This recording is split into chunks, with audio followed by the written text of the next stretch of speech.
This is Genesis 13 and 14 for our Bible readings today. Remember, we're starting at the beginning of the Bible and we'll read on through it.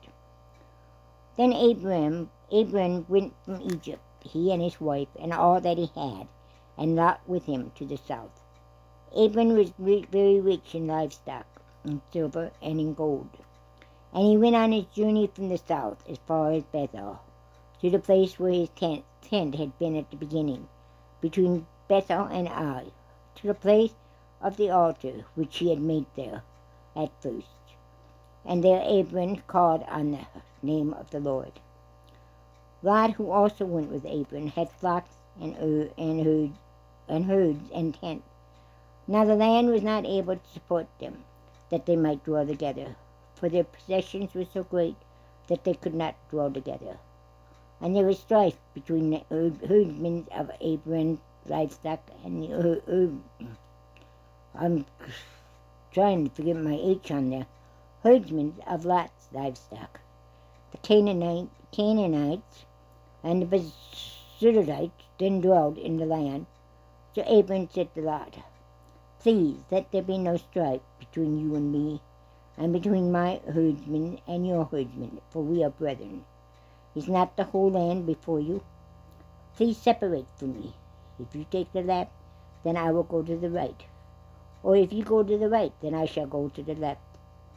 And Lot lifted his eyes and saw all the plain of Jordan, that it was well watered everywhere, before the Lord destroyed Sodom and Gomorrah, like the garden of the Lord, like the land of Egypt as you go towards Zoar.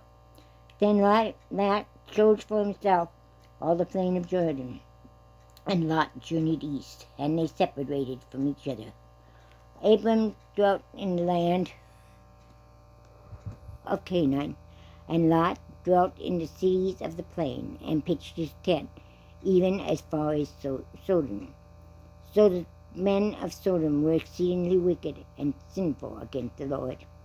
And the Lord said to Abram, after Lot had separated from him, "Lift your eyes now, and look from the place where you are, northward, southward, eastward, and westward. For all that the land which you see I give to you and your descendants forever. And I will make your descendants as the dust of the earth, so that if man could number the dust of the earth, then your descendants also could be numbered. Arise and walk in the land through its length and its width, for I give it to you." Then Abram moved his tent and went and dwelled by the terebinth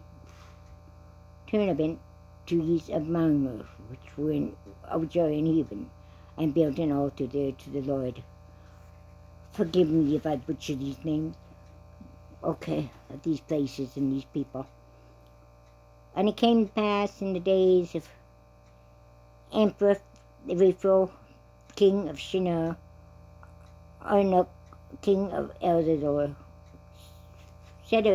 Chedorlaomer, king of Elon, and Tidal, king of the nations, that they make war with Bera, king of Sudan, Bosha, king of Samora, Seba, king of Admah, Simner, king of Zubrin, and the king of Bela, that is Zor. All these joined together in the valley of Sidon, that is the Salt Sea. 12 years they served Chedorlaomer, and in the 13th year they rebelled. In the 14th year, Shalmaneser and the kings that were with him came and attacked the Rephaim in the Ashton Kriviah. Anyway, they attacked them.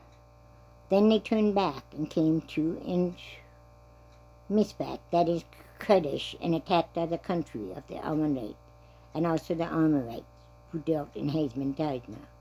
And the king of Zaman, the king of Gomorrah, the king of Almah, the king of Zubrin, and the king of Bela, that is Zor, went out and joined together in battle in the valley of Sidon against Chedorlaomer, king of Ephraim, Tidal, king of nations, Amraphel, king of Shinar, and Arnoch, king of Israel, the 4 kings against 5. Now the valley of Shiloh was filled with asphalt pits, and the kings of Sodom and Gomorrah fled. Some fell there, and the remainder fled to the mountains. Then they took all the goods of Sodom and Gomorrah, and all their possessions, and went their way.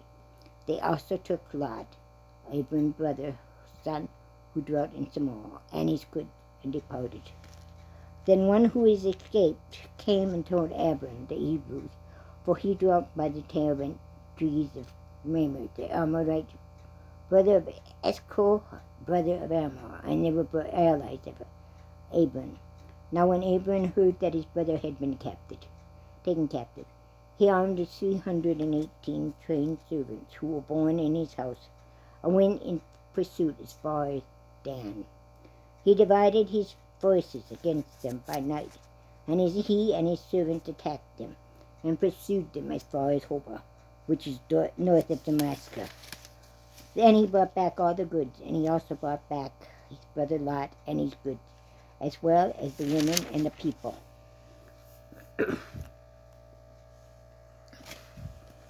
And the king of Sidon went out to meet him at the valley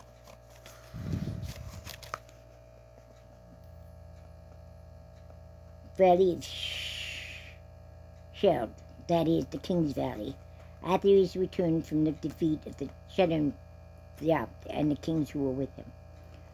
Then Melchizedek, the king of Salem, brought out bread and wine. He was the priest of God Most High, and he blessed him and said, Blessed be Abram of God Most High, possessor of heaven and earth, and blessed be God Most High, who delivered your enemy into your hand. And he gave them a tithe of all. Now the king of Sidon said to Abraham, Give me the persons, and take the goods for yourself. But Abraham said to the king of Sidon, I have raised my hand to the Lord God Most High, the possessor of heaven and earth, that I will take nothing, from a thread to the sandal strap, and that I will not take anything that is yours. Yes, you shall say, I have made Abram rich, except only what the young men have eaten, and the portion of the men who went with me. Abner, Eshcol, and Mamre, let them take their portion. God bless you.